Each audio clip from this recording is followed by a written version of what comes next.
नमस्कार, आपका शहर में स्वागत है। आपका मैं हूं आपके साथ अमृत तिवारी। अहम खबर जशपुर से, जहां विचाराधीन बंदी की इलाज के दौरान मौत हो गई है। परिजनों ने सड़क पर उतरकर चक्का जाम किया। जेल में शराब नहीं मिलने से कैदी परेशान था। जेल के भीतर पेड़ पर चढ़कर बंदी ने छलांग लगाई थी। इलाज के दौरान अंबिकापुर अस्पताल में उसकी मौत हो गई। चक्का जाम खुलवाने की कोशिश पुलिस की तरफ से नजर आई। तस्वीरें आपको दिखा रहे हैं, ये जेल की तस्वीर और ये सड़क की तस्वीर। देखिए, प्रशासन की तरफ से यहाँ पर हालात को नियंत्रण में करने की कोशिश। जशपुर की अहम खबर, जहाँ पर एक कैदी की इलाज के दौरान मौत हो गई है। विचाराधीन बंदी की इलाज के दौरान मौत की खबर है। परिजनों ने सड़क पर इस घटना की जानकारी मिलने के बाद वे सड़कों पर उतरे, चक्का जाम किया, प्रदर्शन करते नजर आए।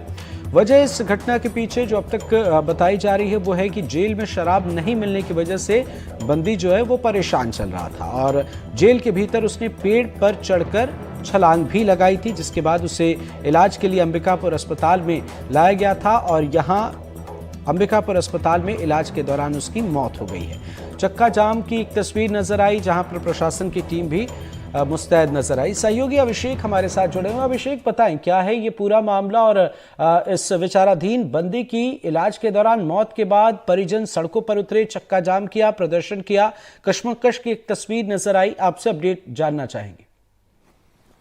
देखिए, पूरी मामला जशपुर जिले के जेल की है, जहां बीते 3 तारीख को ये आरोपी जो आबकारी एक्ट के मामले में जेल में दाखिल कराया गया था, जिसके बाद ये विचाराधीन कैदी जेल में था। उसके बाद 3 तारीख को इसकी शाम को तबीयत बिगड़ी। उसके बाद इसके इलाज के लिए जशपुर जिला अस्पताल लाया गया। अस्पताल लाने के बाद इसको वहां पर स्थिति दयनीय देख यहाँ पर अंबिकापुर रेफर किया गया, जहां उसकी मौत हो गई। परिजनों ने आरोप लगाया कि इसके साथ मारपीट की गई, लेकिन बहरहाल इस मामले पर जिले के एसपी ने बताया कि जो युवक था आदतन शराबी था और शराब न मिलने के कारण वह जेल में ही एक पीपल के पेड़ पर चढ़कर कूद दी थी, जिससे वह गंभीर रूप से घायल हो गया था। इलाज के लिए उसको जिला अस्पताल में जशपुर में भर्ती कराया गया था, जहां इलाज नहीं होने के कारण उसको अंबिकापुर रेफर किया गया था। अंबिकापुर में आज सुबह उसकी मौत हो गई। मौत होने के बाद इसके परिजन जो आक्रोशित हो गए और आक्रोशित होने के बाद सन्ना जो बस स्टैंड है वहां पर वहां पे सन्ना आक्रोशित ग्रामीणों ने चक्का जाम कर दिया और मुआवजे की मांग को लेकर जाम कर रहे हैं और मुआवजे की मांग को लेकर आ रहे हुए हैं। जी, क्या अब भी परिजनों की तरफ से प्रदर्शन का दौर जारी है? अब भी शिकायतें हैं या फिर पुलिस ने मामले को शांत करा दिया है?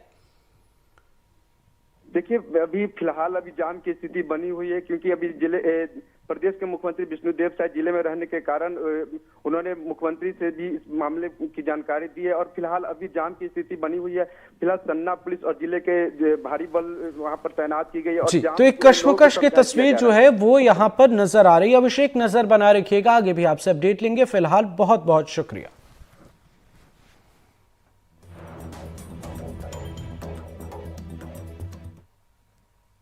धार के भोजशाला में हाईकोर्ट के आदेश पर किए जा रहे सर्वे का 17वां दिन। इस दौरान एएसआई की टीम लगातार अपने काम को अंजाम देती हुई नजर आई है। एएसआई सर्वे टीम में समय समय पर विशेषज्ञों में बदलाव भी देखने को मिले हैं। टीम में कुछ महिला और कुछ पुरुष अधिकारी बदले गए हैं। एएसआई सर्वे टीम के काम से जहां मुस्लिम पक्ष के अब्दुल समद खुश नजर आ रहे हैं, हालांकि उनकी कुछ शिकायतें भी रही हैं, वहीं हिंदू पक्ष के दोनों सदस्य पंडित गोपाल शर्मा और आशीष गोयल पहले ही दिन से संतुष्ट नजर आ रहे हैं। ये आपको धार की तस्वीरें दिखा रहे हैं, जहां पर अदालत के आदेश के बाद एएसआई की टीम सर्वे करती हुई नजर आई है और 17वें दिन आज जो सर्वे का दिन रहा वो 17वां दिन रहा और यहां पर कई साक्ष्य आज भी इकट्ठा किए गए।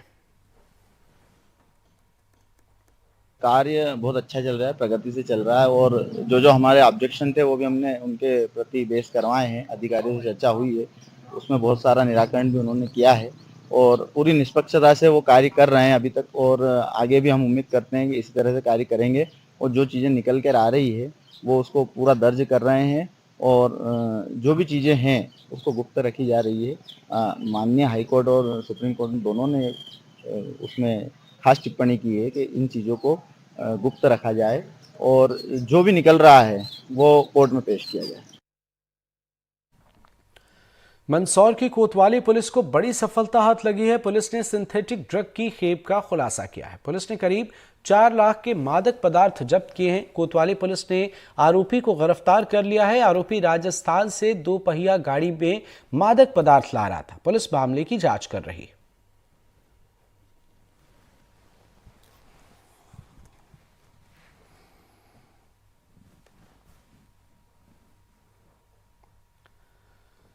खरगोन पुलिस ने नशे के खिलाफ बड़ी कार्रवाई की है। पुलिस ने चैनपुर इलाके के एक खेत से 75 लाख रुपए से ज्यादा की कीमत के करीब 7 क्विंटल 58 किलोग्राम गांजे के पौधे जब्त किए हैं।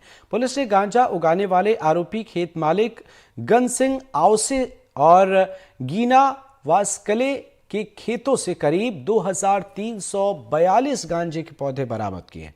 ये पौधे फसल के बीच में उगाए गए थे ताकि इन्हें छिपाया जा सके। मुखबिर से मिली जानकारी के बाद पुलिस मौके पर पहुंची और गांजे के पौधे जब्त किए हैं। उधर पुलिस ने आरोपी गन सिंह को गिरफ्तार कर लिया है, जबकि दूसरे आरोपी के बारे में बताया जा रहा है कि वह फरार है और उसकी तलाश की जा रही है।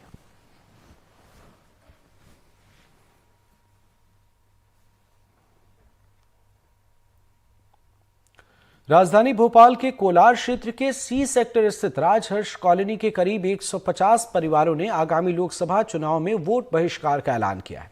दरअसल जिला प्रशासन द्वारा यहां का रास्ता बंद कर दिया गया है, जिससे कॉलोनी के लोग नाराज हैं।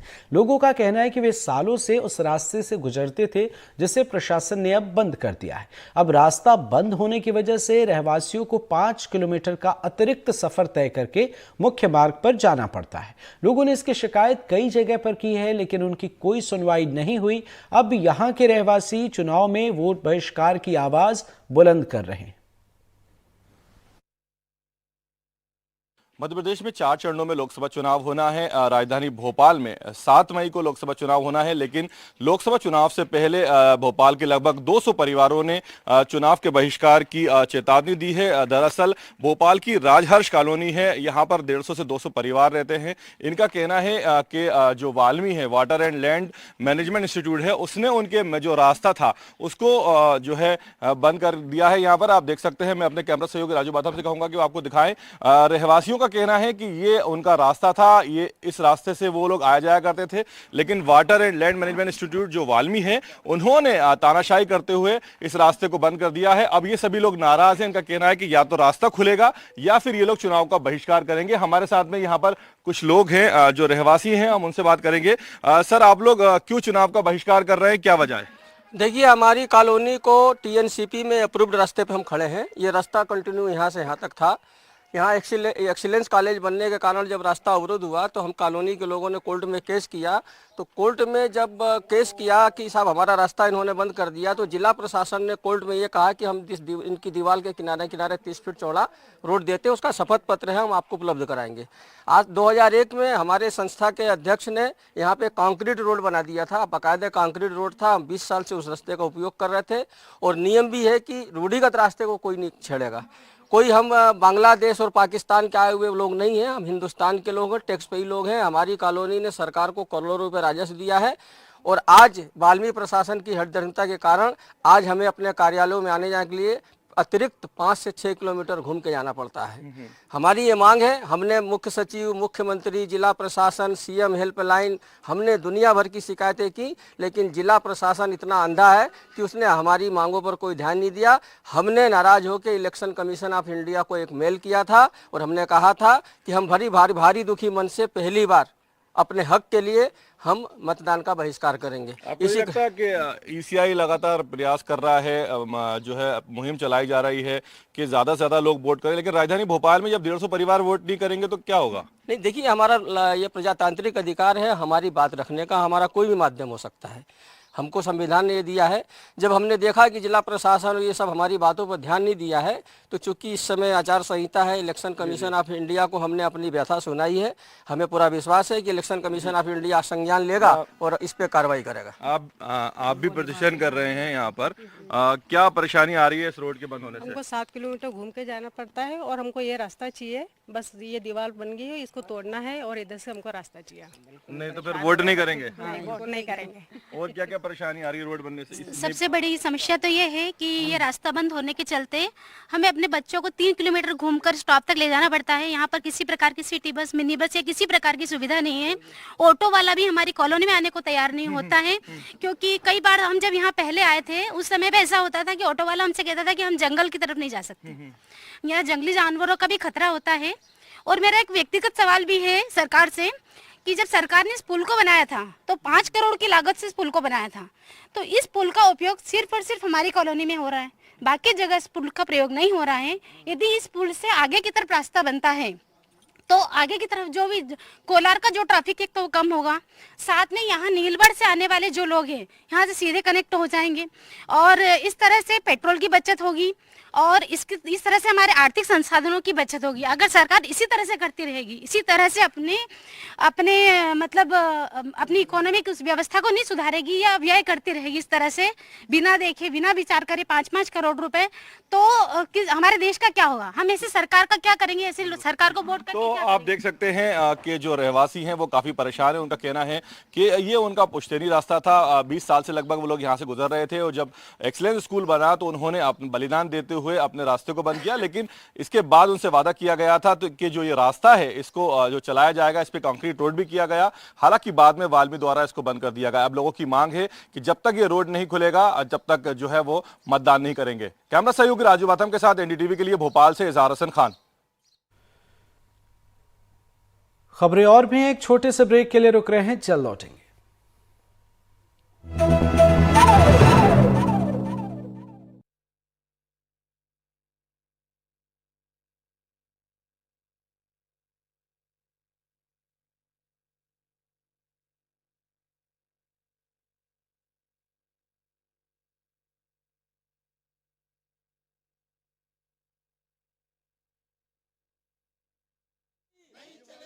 मध्य का मन कार्यक्रम में आज हम हैं सतना लोकसभा सीट में।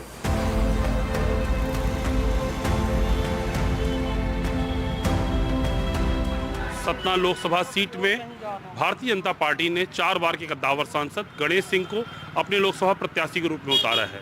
वहीं कांग्रेस पार्टी ने जो यहाँ के निवर्तमान 19 अप्रैल को होने वाले पहले चरण के लोकसभा चुनाव के मतदान से पहले सुरक्षा बलों को बड़ी कामयाबी हाथ लगी। सुरक्षा बलों ने सुकमा के किस्टा, राम और तोंडा मार्का और डब्बा मार्का इलाके में बड़ी मात्रा में विस्फोटक बरामद किए हैं। जवानों ने नक्सलियों के 2 ठिकानों पर कार्रवाई करते हुए मौके से 19 BGL बम, 5 किलो के 4 IED बम और 350 जिलेटिन रॉड समेत भारी मात्रा में विस्फोटक बरामद किए। पुलिस, कोबरा बटालियन, CRPF और बस्तर बटालियन के जवानों ने इस कार्रवाई को अंजाम दिया। बताया जा रहा है कि नक्सलियों ने बड़ी घटना को अंजाम देने के लिए ही इतनी बड़ी मात्रा में विस्फोटक छिपाकर रखे थे।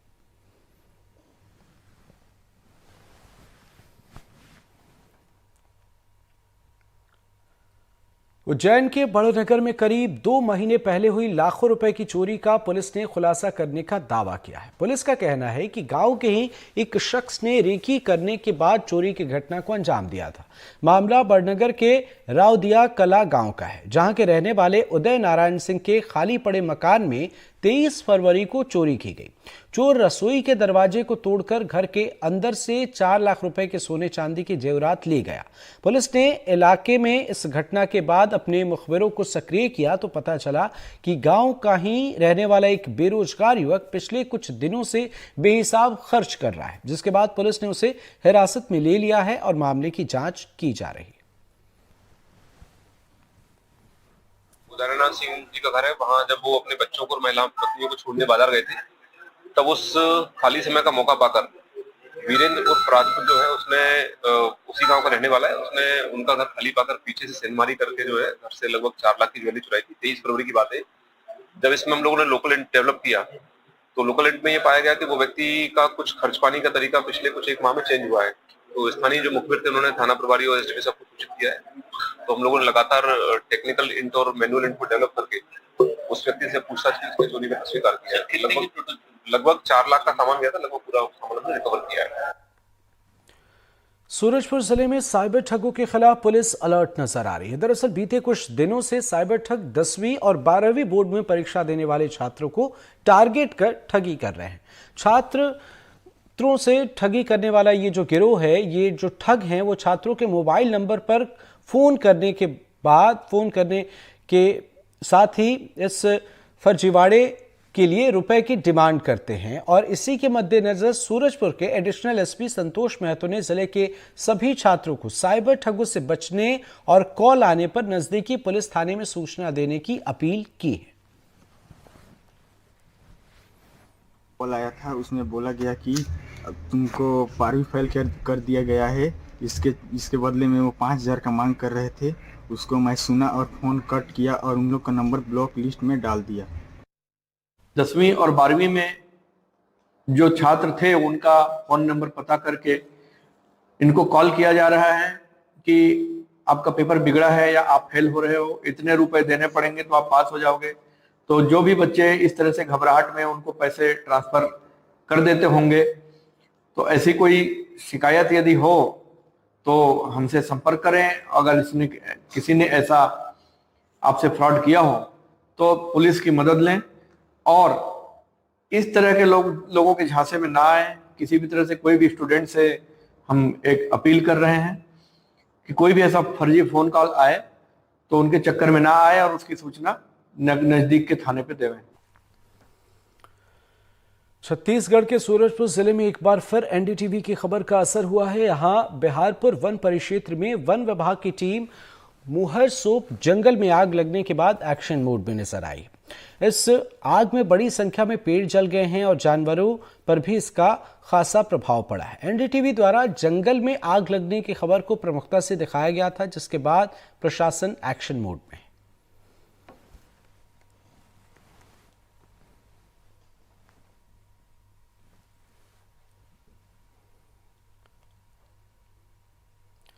इंदौर जिले से एक हैरान करने वाला मामला सामने आया है। यहां जिले के चोईथराम नेत्रालय कैंप में हुए आंखों के ऑपरेशन के बाद 8 मरीजों की आंखों में इन्फेक्शन होने और रोशनी प्रभावित होने का मामला सामने आया। यहां 20 मार्च को 79 लोगों का कैंप में ऑपरेशन हुआ था, जिसमें से 8 लोगों के आंखों में इन्फेक्शन हो गया। मामले की शिकायत मिलते ही कलेक्टर के आदेश पर चोईथराम नेत्रालय के ऑपरेशन थिएटर को सील कर दिया गया। मामले की जांच के आदेश दिए गए। एक जो कैंप लगा था उसके बाद में जब उनकी रिकवरी हो रही थी तो इस प्रकार की सूचना प्राप्त हुई थी। हमारी तरफ से जो हमारे डॉक्टर्स हैं उनको भी उसमें भेजा गया था। कारण तो पता नहीं चल पाया कि किस तरीके से किस वजह से ये चीज़ हुई थी। हालांकि चोईथराम में जो पहले के कैंप्स हैं, बड़े बड़े कैंप्स काफ़ी सक्सेसफुल रहे हैं। निश्चित रूप से कोई इस प्रकार की गलती दोबारा ना हो और अगर कुछ ऐसा हुआ है तो उसके कारणों की पड़ताल भी हो जाए, इस हेतु टीम को निर्देशित किया गया है। फिलहाल उनका जो ऑपरेशन के बाद की चीज़ें होती हैं और सुधारात्मक सर्जरी होती है उस पर भी डॉक्टर्स काम कर रहे हैं और ज़्यादातर स्थितियाँ ठीक हैं। सूरजपुर जिले में पुलिस के हाथ कामयाबी लगी है। यहां पुलिस ने एमबीबीएस में एडमिशन दिलाने के लिए एक छात्रा के पिता से ठगी करने वाले आरोपी को गिरफ्तार कर लिया है। आरोपी ने छात्रा के पिता से 5 लाख रुपए की ठगी की थी। पुलिस ने आरोपी को उत्तर प्रदेश के मथुरा से गिरफ्तार किया है।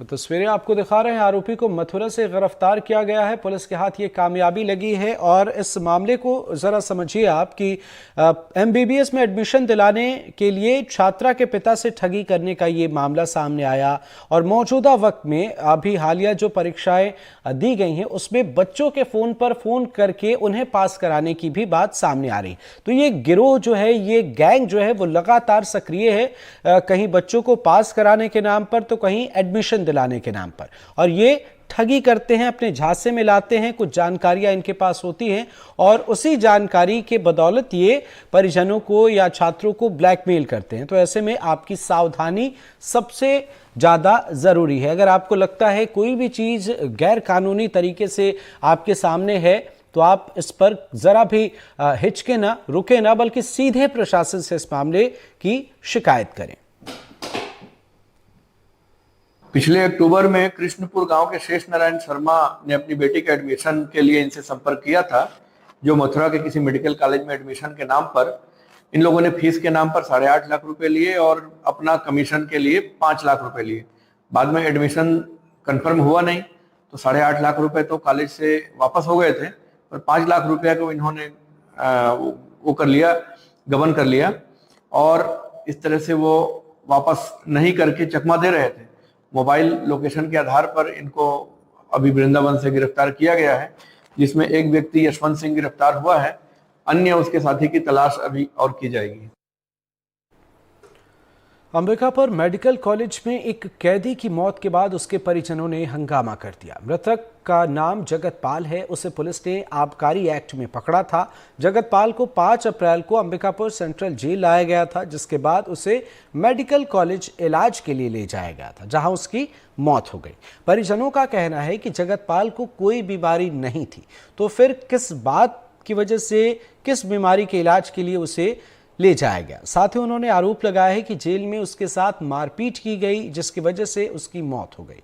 परिजनों ने उसकी मौत की निष्पक्ष जांच की मांग की।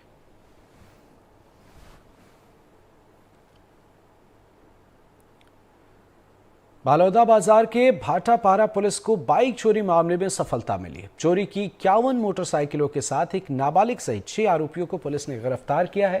क्षेत्र में हो रही लगातार बाइक चोरी की शिकायत ने भाटापारा पुलिस की नींद उड़ा दी थी, जिस पर एसएसपी सदानंद कुमार के कड़े निर्देश पर पुलिस ने मुखबिर की सूचना और तकनीकी सहयोग से पुराने बाइक बेचने वालों को पकड़कर पूछताछ की, जिसके बाद बाइक चोर गिरोह का भंडाफोड़ हुआ। ये गिरोह आसपास के जिले, खासकर राजधानी रायपुर से बाइक की चोरी करता और फिर ग्राहकों को विश्वास में लेने के लिए यहां पर पिकार्ट ऐप से फर्जी आरसी और नोटरी बनाकर बाइक बेच भी देते थे। ये मोटरसाइकिल चोरी का चोरों का एक गिरोह है, जिसको अमन खान नाम का लड़का इसको संचालित करता था और इसके ग्रुप में लगभग 7 से 8 लोग हैं और इनके द्वारा जो है रायपुर से और आसपास के क्षेत्र से पुरानी मोटरसाइकिल चोरी करके लाया जाता था। खासकर इनका जो टारगेट होता था वो हीरो, होंडा और एक्टिवा, ये 3 तरह की गाड़ियों को ये चोरी करते थे। इसके पीछे इसका कारण था, इन्होंने जो अपने इंट्रोगेशन में बताया। और इसी के साथ इस बुलेटिन में फिलहाल इतना ही। बाकी खबरों के लिए आप देखते रहिए एनडीटीवी मध्य प्रदेश छत्तीसगढ़।